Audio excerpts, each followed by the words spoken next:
মাঝরাত। মানে সময়টা হলো ১৯৮১ সালের ৩০ মে। চট্টগ্রামের সার্কিট হাউস। জায়গাটা এমনিতেই অত্যন্ত সুরক্ষিত একটা ভবন, তার উপর আবার স্পেশাল গার্ড আর কড়া সামরিক প্রোটোকল। একদম। চারধারে নিশ্ছিদ্র পাহারা বলতে যা বোঝায়। একটা মাছি ঘোলারও উপায় নেই বলতে গেলে। রাইট। অথচ ঠিক রাত ২টোর পর কোনো এক জাদু বলে এই দুর্ভেদ্য নিরাপত্তার দেয়াল তাসের ঘরের মতো ভেঙে পড়ল। মুহুমুহু গুলির আওয়াজ, ভারী বুটের শব্দ, আর তার কিছুক্ষণ পরে জানা গেল খুন হয়ে গেছেন একটি দেশের খোদ রাষ্ট্রপতি। ব্যাপারটা আক্ষরিক অর্থেই শিউরে ওঠার মতো। আজকের এই বিস্তারিত আলোচনায় আমরা এমন একটা ঘটনা নিয়ে কথা বলতে যাচ্ছি যা বাংলাদেশের ইতিহাসের অন্যতম অন্ধকার এবং অমীমাংসিত একটা অধ্যায়। তৎকালীন রাষ্ট্রপতি জিয়াউর রহমানের এই হত্যাকাণ্ড, মানে অফিশিয়াল রেকর্ডে বা সরকারি কাগজপত্রে যা বলা হয় তার সাথে বাস্তবের হিসাব মেলাতে গেলে পদে পদে হোঁচট খেতে হয়। আসলে এখানে সবচেয়ে বড় রহস্যটা কিন্তু হত্যাকাণ্ডের ঘটনাটি নয়, বরং হত্যাকাণ্ডটি ঠিক কিভাবে ঘটল সেই মেকানিজম বা প্রক্রিয়ার ভেতরেই মূল রহস্যটা লুকিয়ে আছে। একটু বুঝিয়ে বলবেন বিষয়টা?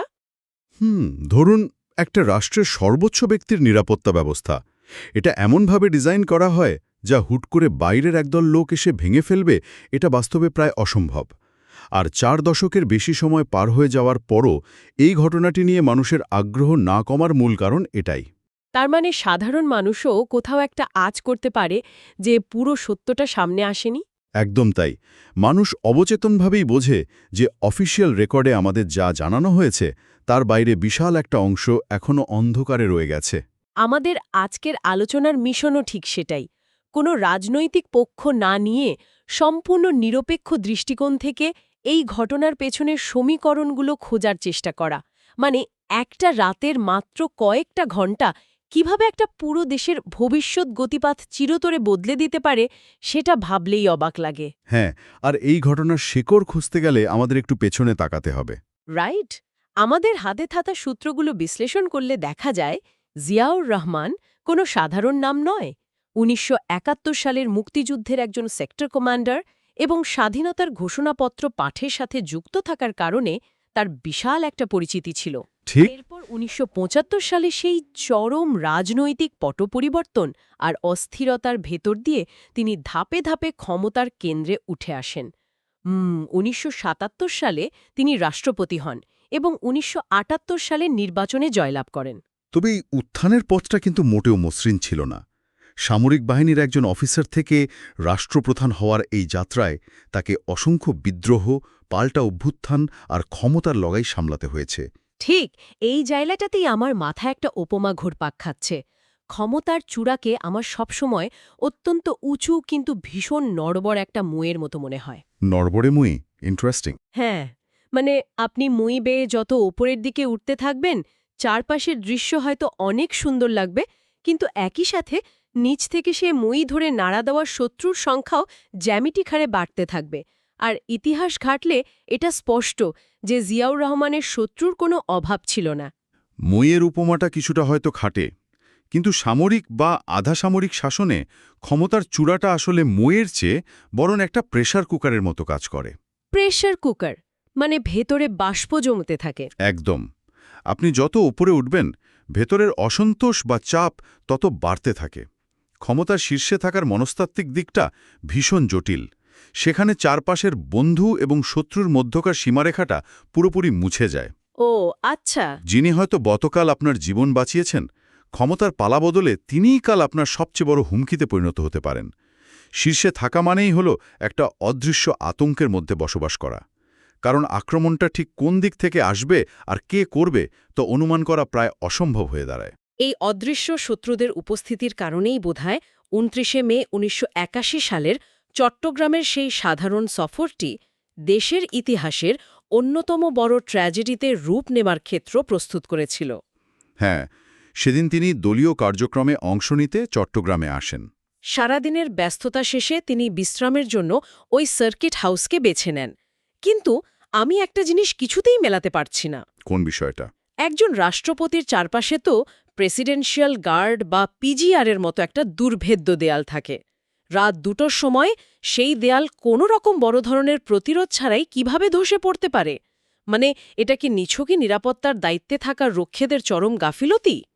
গাফিলতি বলে এই বিষয়টাকে উড়িয়ে দেওয়ার কোনো সুযোগই নেই আসলে। সামরিক নিরাপত্তার স্তরগুলো কিভাবে কাজ করে সেটা বুঝলে ব্যাপারটা একটু পরিষ্কার হবে। আচ্ছা। একটা সার্কিট হাউসে যখন প্রেসিডেন্ট থাকেন তখন সেখানে অন্তত ৩টি আলাদা নিরাপত্তা বলয় থাকে। একেবারে বাইরে থাকে স্থানীয় পুলিশ বা সাধারণ নিরাপত্তারক্ষী। রাইট। এর ভেতরে থাকে সেনাবাহিনীর নিজস্ব কর্ডন বা ঘেরাটোপ। আর একদম ভেতরে প্রেসিডেন্টের ঘরের ঠিক বাইরে থাকে প্রেসিডেন্সিয়াল গার্ড। এরা অত্যন্ত উচ্চ প্রশিক্ষণপ্রাপ্ত।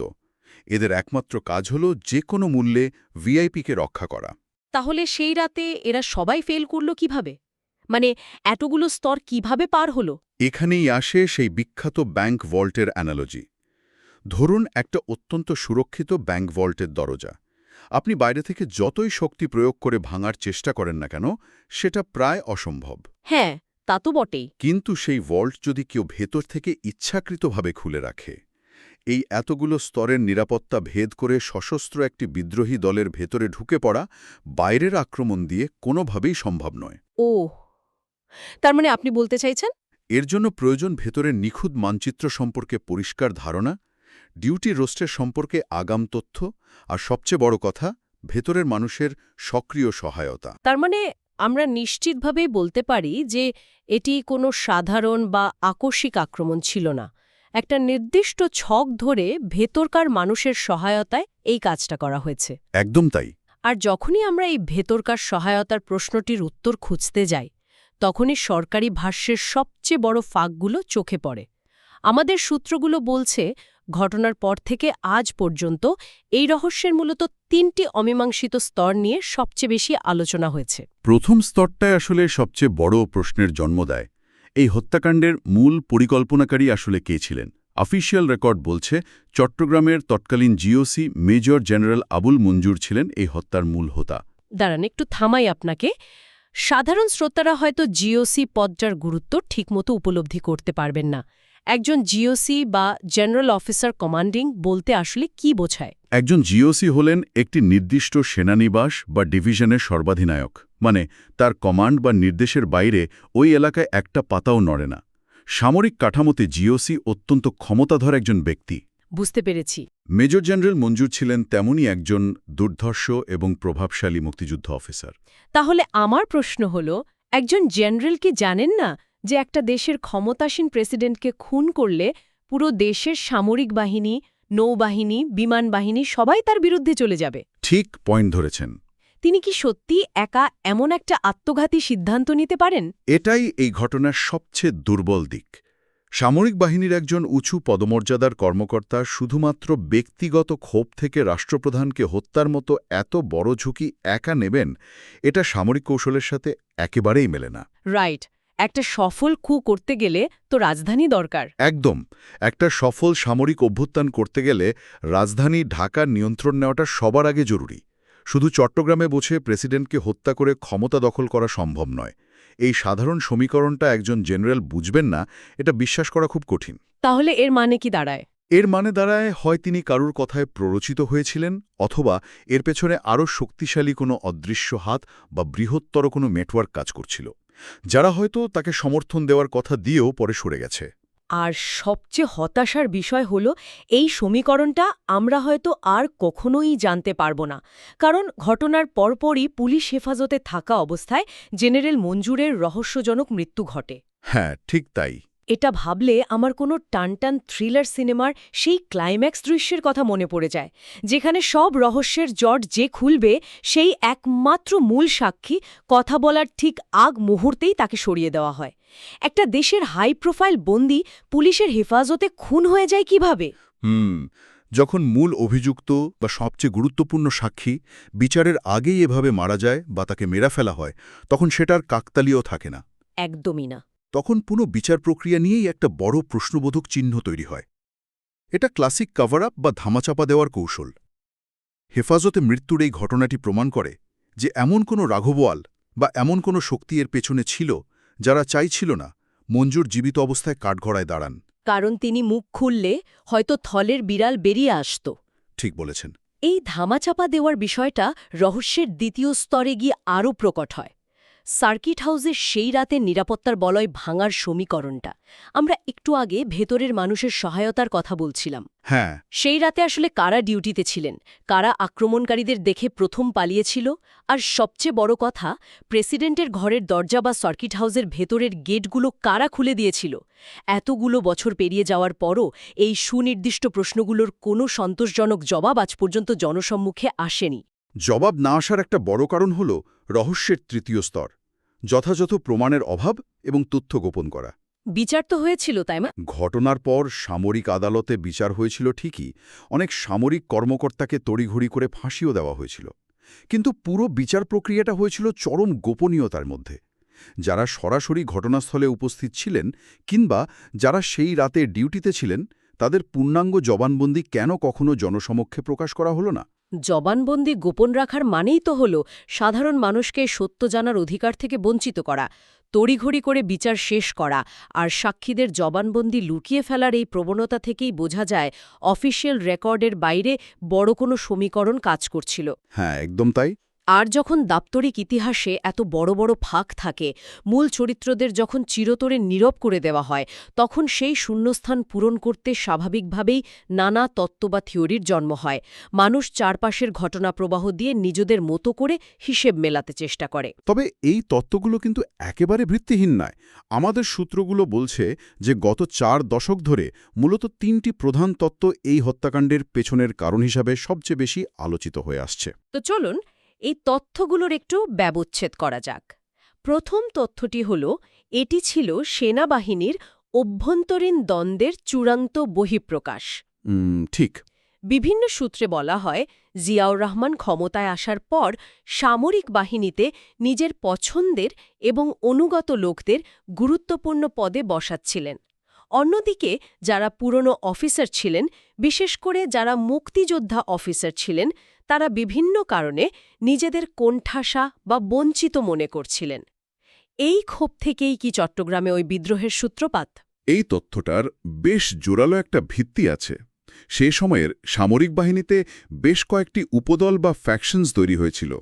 মুক্তিযোদ্ধা অফিসার বনাম পাকিস্তান থেকে ফেরত আসা অফিসার, আবার ব্যক্তিগত আনুগত্যের ভিত্তিতে তৈরি হওয়া গোষ্ঠী। আচ্ছা। ক্ষমতার ভারসাম্য বজায় রাখতে গিয়ে জিয়াউর রহমান হয়তো এমন কিছু সিদ্ধান্ত নিয়েছিলেন যা এই ক্ষোভের আগুনকে উস্কে দিয়েছিল।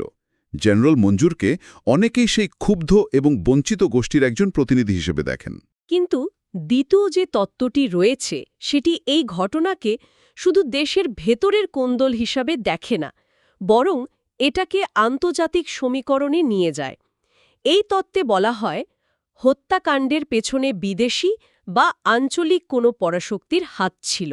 হ্যাঁ, জিওপলিটিক্স। এখন অনেকের মনেই প্রশ্ন জাগতে পারে, বিদেশি শক্তি কেন ১৯৮১ সালে বাংলাদেশের রাজনীতিতে মাথা গলাতে যাবে? এর উত্তর পেতে হলে ১৯৮১ সালের ভূ-রাজনৈতিক প্রেক্ষাপটটা বুঝতে হবে। তখন পৃথিবীতে স্নায়ুযুদ্ধ বা কোল্ড ওয়ার চলছে। একদিকে সোভিয়েত ইউনিয়ন, অন্যদিকে আমেরিকা। আর দক্ষিণ এশিয়ার রাজনীতিও ছিল অত্যন্ত জটিল। রাইট। সদ্য স্বাধীন হওয়া বাংলাদেশ তখন ভৌগোলিক এবং রাজনৈতিকভাবে এমন একটা অবস্থানে ছিল যেখানে প্রভাব বিস্তার করা এই বড় শক্তিগুলোর জন্য কৌশলগতভাবে খুবই গুরুত্বপূর্ণ ছিল। অর্থাৎ সাউথ এশিয়া তখন একটা বড় দাবার বোর্ড, আর বাংলাদেশ সেই বোর্ডের একটা গুরুত্বপূর্ণ ঘটি। ঠিক তাই। কোনো দেশের সরকার প্রধান যদি কোনো নির্দিষ্ট পরাশক্তি স্বার্থের বিরুদ্ধে যান বা নতুন কোনো বলয়ে যোগ দেওয়ার চেষ্টা করেন, তখন সেই পরাশক্তিগুলো ভেতরে ভেতরে নানা গোষ্ঠীকে ইন্ধন যোগায়। আচ্ছা, বুঝতে পারছি। এই তত্ত্বে বলা হয়, জিয়াউর রহমানের কোনো রাজনৈতিক বা কূটনৈতিক সিদ্ধান্ত হয়তো বাইরের কোনো শক্তির স্বার্থে আঘাত করেছিল, যার ফলশ্রুতিতে তাকে সরিয়ে দেওয়ার ছক্কসা হয়। তবে হ্যাঁ, আমাদের সূত্রগুলো অত্যন্ত স্পষ্টভাবে উল্লেখ করেছে যে এই আন্তর্জাতিক ষড়যন্ত্রের দাবির পক্ষে আজ পর্যন্ত কোনো অকাট্য বা দালিলিক প্রমাণ জনসম্মুখে আসেনি। আর তৃতীয় তত্ত্বটি হল রাজনৈতিক ব্লুপ্রিন্ট বা সুদূরপ্রসারী মাস্টার প্ল্যান। মানে এটা কোনো তাৎক্ষণিক ক্ষোভ বা কেবল কয়েকজন সেনা অফিসারের বিদ্রোহ ছিল না, বরং এটি ছিল সুনির্দিষ্ট কোনো রাজনৈতিক বা সামরিক গোষ্ঠীর অত্যন্ত সুপরিকল্পিত ছক। জিয়াউর রহমানকে সরিয়ে দেওয়ার মাধ্যমে সেই গোষ্ঠীটি দেশের রাষ্ট্রক্ষমতার কাঠামোতে চিরস্থায়ীভাবে নিজেদের আধিপত্য বিস্তার করতে চেয়েছিল। এটা খুব ইন্টারেস্টিং একটা দিক। আর এ কারণেই তারা জেনারেল মঞ্জুরকে ঘুঁটি হিসাবে ব্যবহার করেছে এবং কাজ শেষ হওয়ার পর তাকে সরিয়ে দিয়েছে। যাতে মূল মাস্টারমাইন্ডের নাম কখনো সামনে না আসে। এই তৃতীয় তত্ত্বটি কিন্তু আগের দুটি তত্ত্বের সাথে সাংঘর্ষিক নয়, বরং পরিপূরক হতে পারে। কিভাবে? ধরুন, ভেতরের ক্ষোভ আর বাইরের ইন্ধন এই দুটোকে কাজে লাগিয়েই হয়তো তৃতীয় কোনো গোষ্ঠী এই মাস্টার প্ল্যানটা বাস্তবায়ন করেছিল। তবে একজন বিশ্লেষক হিসেবে কোনো অকাট্য প্রমাণ ছাড়া নির্দিষ্ট কোনো একটি তত্ত্বের পক্ষে রায় দেওয়াটা আমাদের জন্য সঠিক হবে না। আমাদের উদ্দেশ্য কাউকে কাঠগড়ায় দাঁড় করানো নয়। সেটা তো বটেই। আমরা শুধু তথ্যগুলো সামনে রাখছি। কিন্তু এই তিনটি তথ্যের একটা সাধারণ জায়গা আছে। এগুলো প্রমাণ করে যে সেই সময়ের বাংলাদেশের রাজনৈতিক এবং সামরিক কাঠামো কতটা ভঙ্গুর ছিল। একটা উন্নয়নশীল দেশের ভেতরে যদি এত সহজেই এত বড় একটা ঘটনা ঘটিয়ে ফেলা যায়, তাহলে বুঝতে হবে রাষ্ট্রের ভিত্তিমূলেই বড় ধরনের ফাটল ছিল। একদম সত্যি কথা। এই গভীর অনুসন্ধান থেকে একটা বিষয় একেবারে পরিষ্কার। ইতিহাসের পাতায় লেখা আনুষ্ঠানিক তথ্য বা অফিসিয়াল ন্যারেটিভ এবং ঘটনার আড়ালে থাকা প্রকৃত সত্য সবসময় এক সরল রেখায় চলে না। ক্ষমতা, রাজনীতি আর ষড়যন্ত্রের এই গোলকধাঁধায় সত্যকে অনেক সময়ই পরিকল্পিতভাবে হারিয়ে যেতে দেওয়া হয়। আর অন্ধভাবে যে কোনো সরকারি নথিপত্র বা ইতিহাস বিশ্বাস করে নেওয়াটা যে কতটা বোকামি হতে পারে, এটাই আমাদের আজকের এই বিশ্লেষণ থেকে প্রাপ্ত সবচেয়ে বড় শিক্ষা। রাইট? ঘটনার পেছনের কার্যকারণ নিয়ে প্রশ্ন করতে শেখা মানে শুধু কি ঘটেছিল সেটার পাশাপাশি কিভাবে এবং কেন ঘটল, এই প্রশ্নগুলো করাটা খুব জরুরি। ইতিহাসকে সবসময় আতশকাচের নিচে রাখা উচিত, বিশেষ করে যখন সেই ইতিহাসে এত বড় বড় শূন্যস্থান থাকে। যখন মূল সাক্ষীদের গায়েব করে দেওয়া হয়, তখন সেই শূন্যস্থানগুলো আমাদের বারবার মনে করিয়ে দেয় যে যা আমরা দেখছি সেটাই পুরো ছবি নয়। দারুণ বলেছেন। আমাদের আজকের আলোচনা একেবারে শেষ পর্যায়ে। আমরা পুরো ঘটনা, প্রেক্ষাপট, ভেতরের নিরাপত্তা গাফিলতি এবং পরবর্তী সময়ের অমীমাংসিত প্রশ্নগুলো নিয়ে কথা বললাম।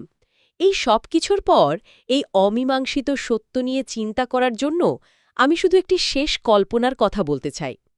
কি রকম কল্পনা? চট্টগ্রামের সেই পুরনো সার্কিট হাউসের দেয়ালগুলো আজও সেখানে দাঁড়িয়ে আছে। তারা যেন এক একজন নীরব সাক্ষী। শ্রোতারা হয়তো ভাবছেন, ওই দেয়ালগুলোর যদি প্রাণ থাকত, তারা যদি কথা বলতে পারত, তবে তারা হয়তো আমাদের এমন কোনো সত্য শোনাত যা আজ পর্যন্ত কোনো তদন্ত প্রতিবেদনে লেখা হয়নি। নিশ্চিতভাবেই। একটু ভেবে দেখুন তো, যখন কোনো ঐতিহাসিক ঘটনার মূল সাক্ষীরা এত নিখুঁতভাবে এবং এত দ্রুততম সময়ে হারিয়ে যায়, জবানবন্দিগুলো যখন সযত্নে গোপন করা হয়, তখন কি এই উপসংহারেই পৌঁছানো যায় না যে প্রকৃত ইতিহাস আসলে সেই রাতে সার্কিট হাউসের ওই অন্ধকার করিডোরেই চিরতরে কবর দেওয়া হয়েছে? এরপর এত বছর ধরে আমরা যে সত্য খোঁজার চেষ্টা করছি, সেটা কি কেবলই এক প্রহসন নয়? আসল উত্তরগুলো হয়তো কোনোদিন ওই দেয়াল ভেদ করে বাইরে আসবে না। এগুলো নিয়ে ভাবার দায়িত্ব আসলে আপনাদেরই।